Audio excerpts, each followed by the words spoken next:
We've got a guest speaker, Dr. Will McRaney, who's here with his wife, Sandy. We're honored to have him here.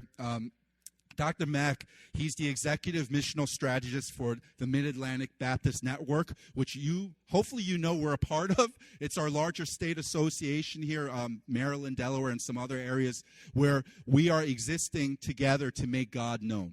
And we're a part of that, a small part of that. So I'm extremely honored that they could be here with us and Dr. Mack could be able to give the word. And I'm particularly encouraged in this that we are, again, some of you have no idea this because you're new, we are a result of other people committing to starting a church in this area, in Baltimore City. And your lives are a fruit of that. So Dr. Mack said, we want to encourage you to see some of the fruit of the work you've been investing in, that this is some of the result of that. So why don't we welcome Dr. Mack up here as he gives the word to us.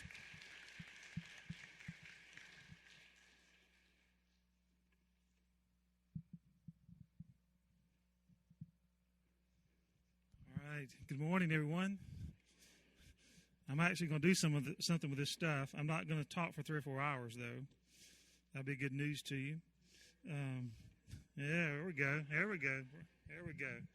But I'll come to that in just a minute. But it's good for us to be a part of. We're glad to be a part of your worship service this morning. And you're part of a network of churches, some 550 churches throughout this region that really exist to advance God's kingdom and His mission. Make Him famous in this area and to bring life to people without life and to bring hope with His hopelessness and some healing to where there's hurts. And so we exist to do this together. We're not in this alone. And this is certainly a very biblical kind of pattern of how we relate together to one another.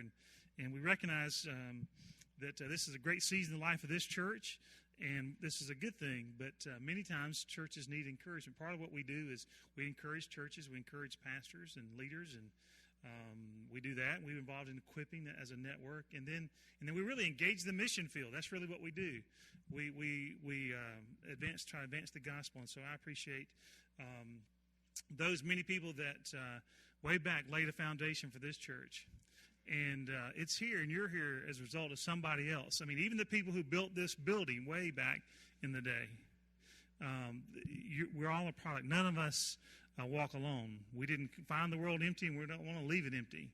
And so we want to be found faithful, want to be good stewards of what God's entrusted to us, and that's a good part of what we do as a network is just remind us why we're here as churches. And so glad that you guys are here, and man, talking about this college, it just makes me all nervous. Woo!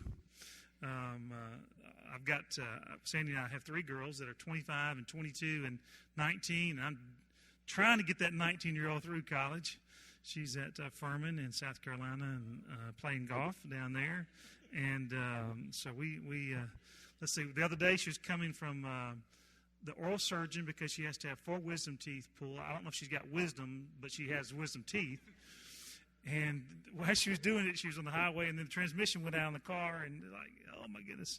So we started talking about college and get a little jittery. But it's great to be with you guys. Sandy and I counted a pleasure and one of our great privileges to go from all over the region, this Mid-Atlantic region, visiting with our churches and sharing a little bit and just typically being ministered to. We're the recipients of that, not just the deliverers of that. And so we appreciate this opportunity to be with you and share from God's Word today. I do have a backpack up here. I'm on pack. Yeah, I got a lunch. Boy, I got some stuff in there, Dennis. There we go. I think there was a new protein bar in there, but I think I ate that last night. I'm not sure. I don't know if there's any food in there or not, but there's some water in there, other things. When you travel, you learn a lot about people. Some people say, marriage counselors would say, one of the things the family can do to be together and go closer is to do camping. Well, my family wasn't really big on camping, and Sandy's not really big on camping. I grew up in Panama City, Florida, just on the coast there, so I did a bunch of water kinds of things. But when you think about traveling, we're going to talk about Jesus and his travels in just a minute. But some of you have family of origin, and you travel different kinds of ways. Then you realize when you get married, your expectations and your spouse's expectations are a little bit different. I can remember going to Panama City. My dad was a high school teacher and a coach, baseball coach. And my mom was a secretary at International Paper Company, and so we had a window. My dad taught swimming lessons in the summer for about 6 weeks to make ends meet, and then so we had about 2 weeks, 3 weeks we had in there. And so typically every year, early August, we'd take a vacation. And so I can remember one particular year, and I don't know how you travel. Some of you are going to be all kind of jittery by the time I get through with this story because you're going to say, oh, that just is, I'll never travel like that. But what we did was, we knew we had 2 weeks, we loaded up the car. This is probably 1973. Okay, a few decades for some of you. That's a really long, long, long time ago. It actually existed. I was there. I wasn't there at Woodstock, but I was there in 1973. So anyway, so we get in the car, and we pack it up, and we go to McDonald's. And here's the conversation at McDonald's. Where are we going to go on vacation? The car is loaded. And so we said, well, I don't know what my mom was thinking because I was just a little guy, and that was exciting to me. And so we said, well, let's go to Atlanta. So we went to Atlanta. We've been to Atlanta a few times. We'd watch a Braves game. We'd go to Six Flags, the theme park. We did some different things in Atlanta. And then all of a sudden we said, okay, we're done with Atlanta. We've done our things here. Now where are we going to go? Well, let's go to Washington, D.C.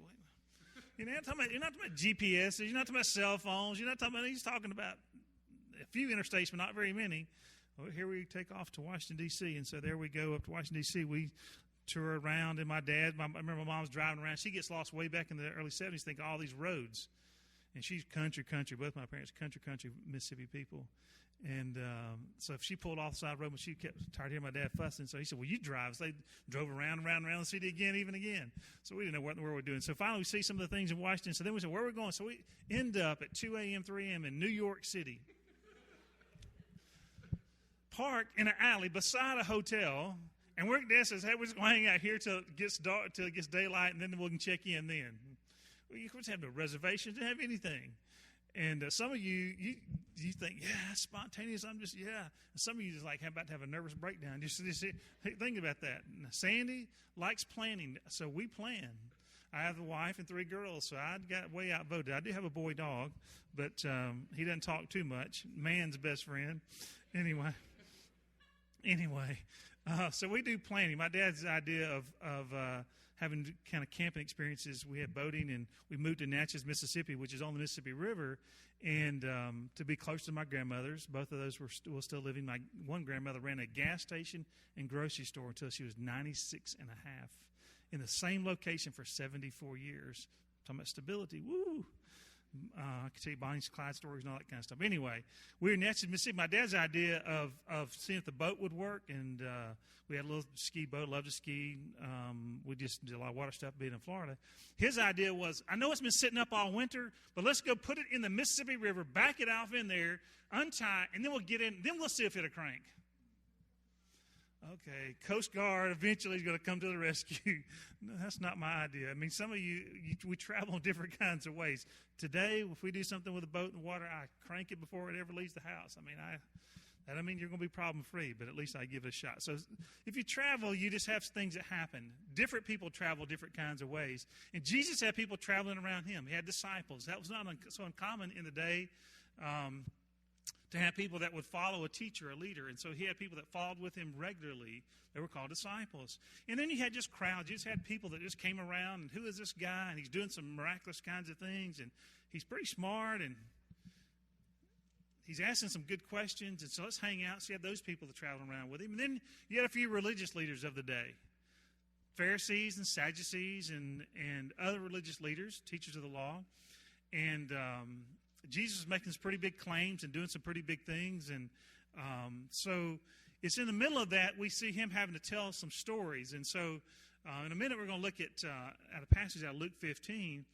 And if you have a Bible background, this will be familiar to you, but hopefully it'll be something new for you. If you don't have one at all, you don't even know the story, I think you'll fit right into the story. And so I hope what will happen this morning is that you will find yourself in this story, in this travel. And there's plenty of people in the story that I think that you probably can identify with, and then hopefully you'll connect right in with that. So let me just pray as I transition into God's Word and as we take a look at this together. Okay, let's do that. God, thank you for these guys and gals this morning, for these boys and girls as well. Thank you that you created each one individually. Every person in here is divinely created by the Master of the universe. You put your unique touch on each one. You made us different, but you made us. And so, God, we know we're made in your image. We know we're made to have a relationship with you and to follow you. So, God, use this time this morning to draw us closer to you, or help us if we're searching for you and trying to figure out who you are and what you expect of us. Help us this morning to help each other move a little bit closer toward that in Christ's name. Amen. So, here's Jesus. He's around some religious leaders, and he often was misunderstood by the religious leaders of the day. Actually, some of his strongest criticism was toward religious people. Now, let me just give you a little of my own background, because I'm in this story many times over. I've been a pastor multiple times, started churches. For 11 years, I taught at New Orleans Seminary, teaching evangelism and church planting back some years ago. So I've been one of those guys, writers and those kinds of things. So there's just some warnings in here to us if you have a strong church background. And yet there's some great hope for us. If you find yourself wandering around, I think you're going to find some hope this morning. And I think if you're searching, this is a great place to search. This is a great church to be searching, to figure out who is God and what does he expect of me. You know, most religions of the world have some answer to what does it take to be straightened out with God. And there's some pretty ridiculous, wild things out there that's done in the name of religion. And so in this early first century, Jesus tries to confront some of those kinds of things. And it's in the middle of that he tells these stories. But let me just back up and let's talk about where Jesus is going, just so I lay the foundation. If we know where Jesus is going, what's his purpose and where's he headed, that helps us understand a lot about his life. It says in Luke chapter 19, it says that Jesus came to seek and to save that which is lost. He came to seek and to save that which is lost. God, in the form of Jesus, stepped out of heaven to come down to relate to us so that we might understand who he is. So he could live among us and to demonstrate, not just tell us his word, but demonstrate his love and his word towards us and give us assistance and get to know us and let us get to know him, and so that we can find life in him. The philosophers had a lot of interesting thoughts about God, that God was so distant. And so what God did was, no, that's not me. I stepped out of heaven. I came down. Actually, even in Genesis chapter 1 and 2 and 3, you see God's not only above us, God's actually with us. He not only created the heavens and the earth in the early part of Genesis, and the Hebrew word there is bara. It means God created something out of nothing. God did that. He's the God who did that. But also it says in Genesis that he walked with Adam in the cool of the day. He isn't just a God that's above us. He's actually walking with us in the cool of the day. He is above us, but he is with us as well. Both are very true. And so often the religious leaders of the day, and we, if we're not careful, can become a little confused about why he came. He came to seek and to save that which is lost. And, we often carry different kinds of baggage, different kinds of things, and we carry a lot of stuff with us. And I brought my backpack here to show you, and if you actually... it would violate the weight limit on most airplanes just by itself. It's very, very heavy. But there may be one or two in this size. How many know Let's Make a Deal, the show? All right, a few, okay, because it's now got Wayne's on there, right? It's got a different version. But Monty Hall used to be the leader, and at the end of the show, they would always do I'll give $100 or $50 for however many paper clips you have. Well, I got news for you. If I was on that show with this bag, I would walk away with some cash. If you just about can name an item, Dennis, I might not have food in there because I ate it last night, I think, the bar. But everything else I have in this bag. We carry a lot of stuff. I could show you an Apple computer and an iPad and an iPhone, and not one Bluetooth, but you need to be able to talk out of both ears. I have two Bluetooth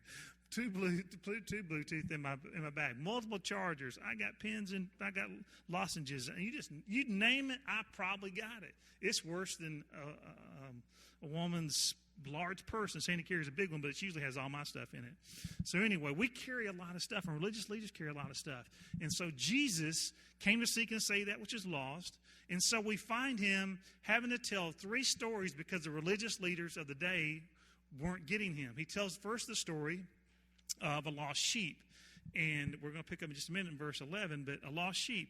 And there was a man who has a shepherd. He had 100 sheep, and he loses one, and he goes out, and he keeps the 99 to the side, and he goes and searches out that one. And when he finds it, he rejoices, and that's the first part of the story he tells them. And then he tells them another story, a parable right behind it, all in Luke chapter 15, of a woman who's doing some cleaning, doing house kinds of stuff, and she loses a coin. And so she stops everything that she's doing and starts looking for that coin that's been lost. And after she finds the thing, she rejoices and actually calls her friends together. They celebrate. Hey, I had this lost coin, and now it's been found. And then we pick up, he transitioned to, they must have been a little slow. It was religious leaders of the day. So he had to tell 3 stories to say basically one thing. But we see in chapter 15 of Luke, beginning with verse 11, it says this, Jesus continued, there was a man who had 2 sons. The younger one said to his father, Father, give me my share of the estate. So he divided up his property between them. Not long after that, the younger son got together all that he had, set off for a distant country, and there squandered his wealth in wild living.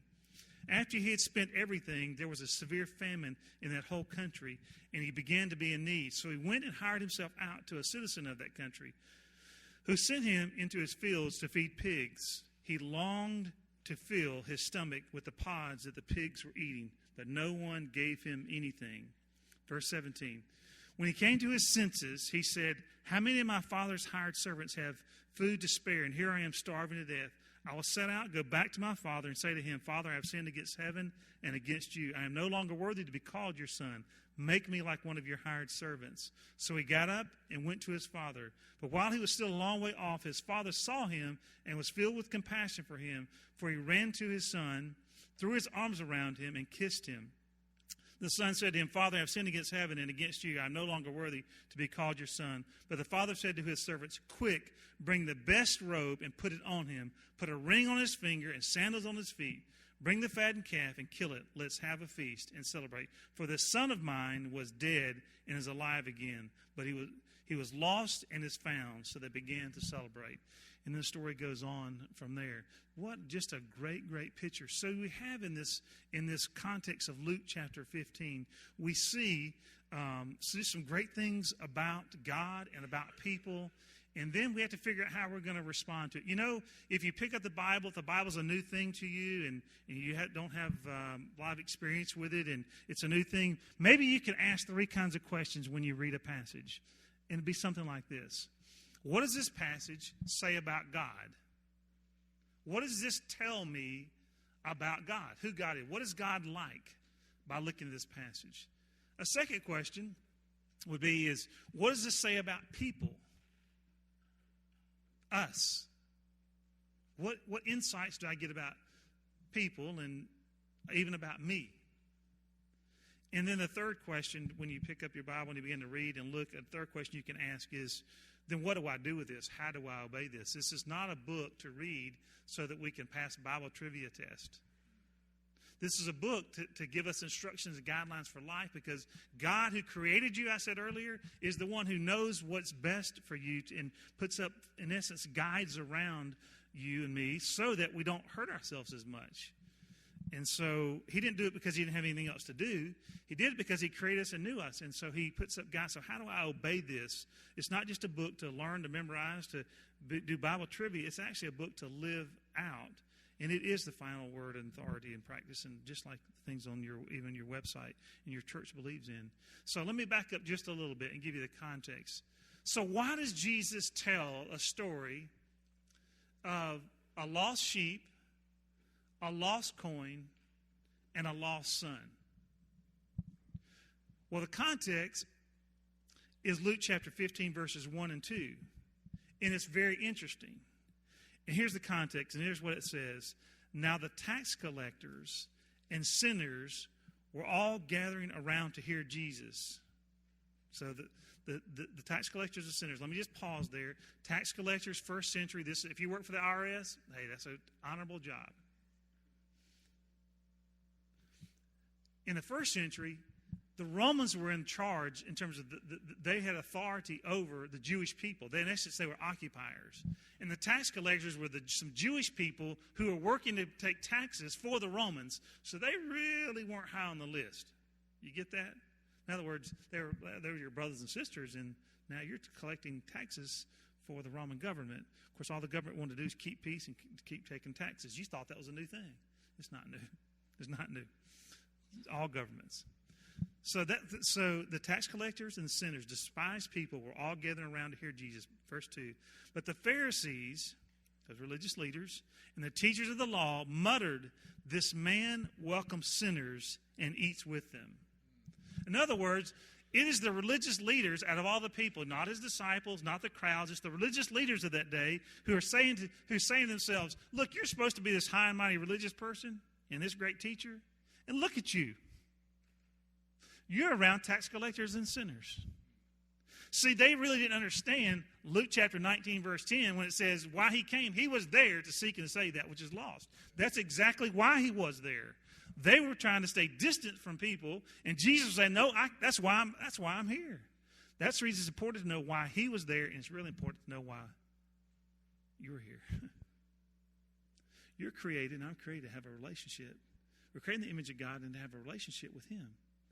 And he loves us so much, he stepped out of heaven to come down to be among us. And ultimately, most religions of the world have some idea that there's something wrong between man and God. And so most religions of the world is what man can do to appease God. And what God says is, no, that's not it at all.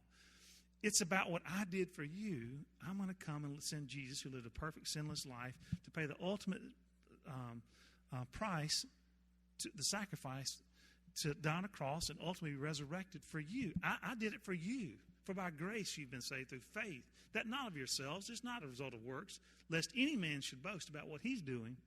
It's about God. God stepping down for us because he wants to be in relationship with us. So it's not surprising that the religious leaders, whether it's in the first century or today, get it wrong.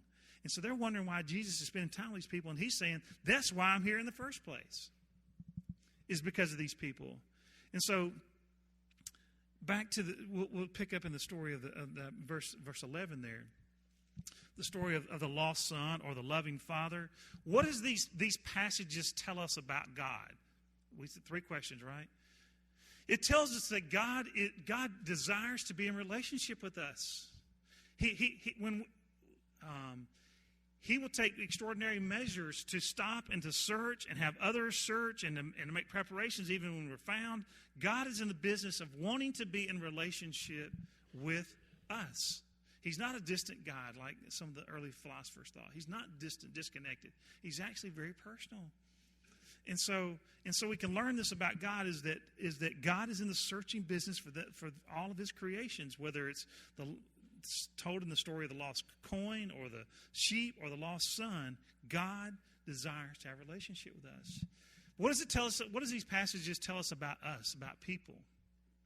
Well, it tells us, one of the things it tells us is that our tendency is to be lost. To wander out, to whether it's the coin, whether it's the sheep, or whether it's the son. Our tendency is to wander away and to somehow view life very short-sighted and think about that we know best and we can do this without the Father, we do it on our own, and that's just part of nature, of human nature. And but there's pain that comes with that. Actually, you see this Jewish man. See, Jewish people and pigs, that doesn't go together, if you understand. This is the lowest of the lowest of the lows. That's where he's at when he actually says, can I just get in there and eat with the pigs? They didn't have anything to do with the pigs. And so we tend to set out and we can think too highly of ourselves. This son said, hey, just give me what's mine. Actually, he's asking for his inheritance before his father dies.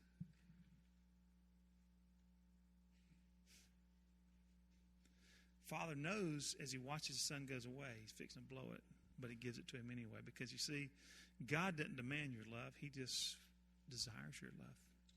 It's not love if he demands it. And so I'm sure there's a father watched his son as he crossed the hill, knowing he's fixing to squander this. He's fixing to squander this, his own money in wild living. But yet he's there. And whether it's the searching of the sheep, or the searching of the coin, or ultimately the waiting there on the son to return, we see that it's the tendency for us is to wander away, and we can think too highly of ourselves, and then it's possible to think too lowly of ourselves. He's out there so far, and he's messed this up so badly, and all of us have past in history, right? But we can go out there and think that, hey, you know, God didn't want anything to do with me. But the very interesting way it says this in verse 17. So you may find yourself in the journey at the Father's house. You may find yourself at the journey moving away from the Father, and hopefully you're not at a point where you're way out from God. But if you are, you can return to the Father. You can learn that about people. It says in verse 17, when he came to his senses. Let me just break this down and use a little good Mississippi, Southern, Florida, whatever thought here. Just simple. To not be connected with God in fellowship and relationship with Him is to be out of your right mind.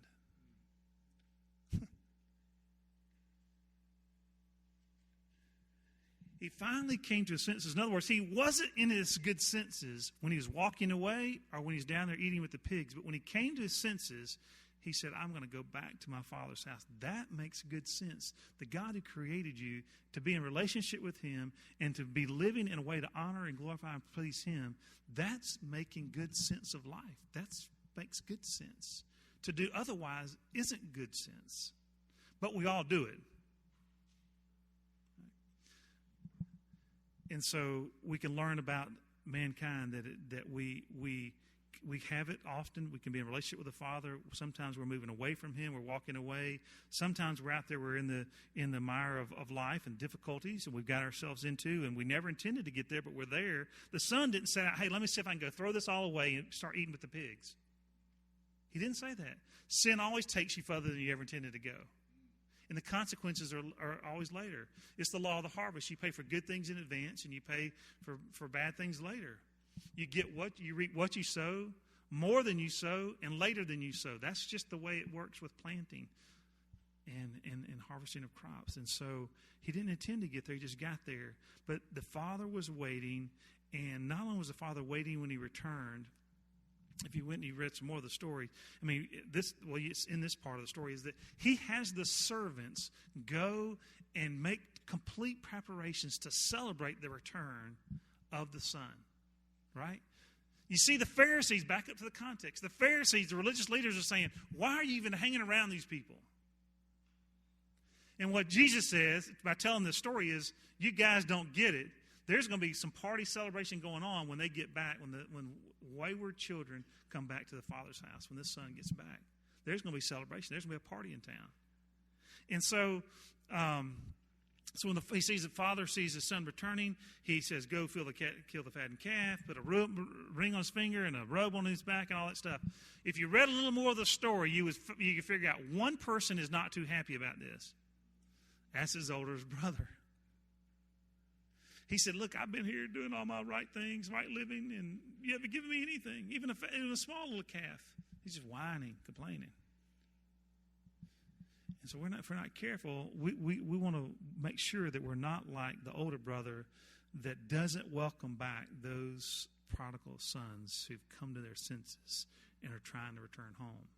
We want to be like the servants who are doing what the father said in this story, which is make preparations, let's celebrate, let's get the robe, let's celebrate this so that we can welcome back that son of mine which was lost that's now been found.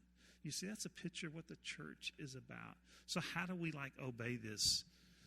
How do we obey this passage? It says we've learned some things about God through this. We've learned some things about people through this. Well, how do we obey this? Well, we can obey this by recognizing that God wants to have a relationship with us. And if you're here today and you're searching and you don't know what that means and looks like, Pastor Dan and some of these other leaders, they'll be happy to walk you through that. It's very confusing spiritually out there. Oh, my goodness. Does Oprah have it right? Does Phil Jackson have it right? Who has it? It's confusing. You need somebody to walk with you through that and help you answer questions and search through that and just kind of hold your hands as you return. These guys will do that.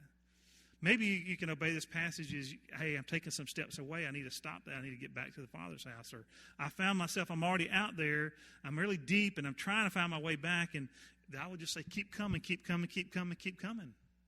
The Father's still waiting. And actually, this church should be waiting. Right? That's why you're here. We're in the rescue business. We're not like a country club. We're a rescue station. Because we've all been lost and we've been found. That's been us. That's our story.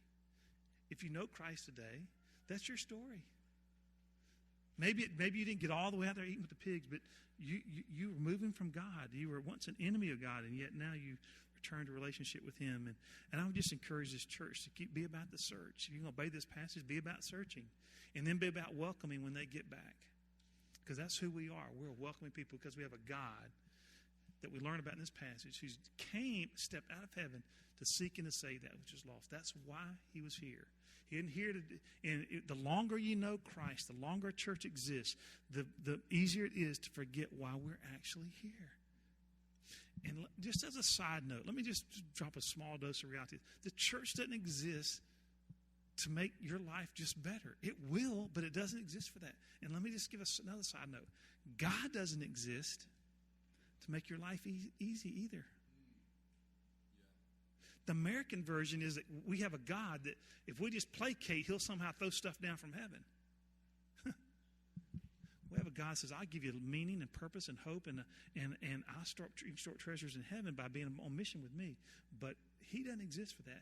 But as we do this together, the fellowship that Pastor Dan was talking about, as we connect together and be on mission together, and we struggle together, and we strive together to advance God's mission and God's kingdom, then that's where we find joy and hope and meaning in the midst of the challenges, not to avoid the challenges, because challenges actually purify our faith.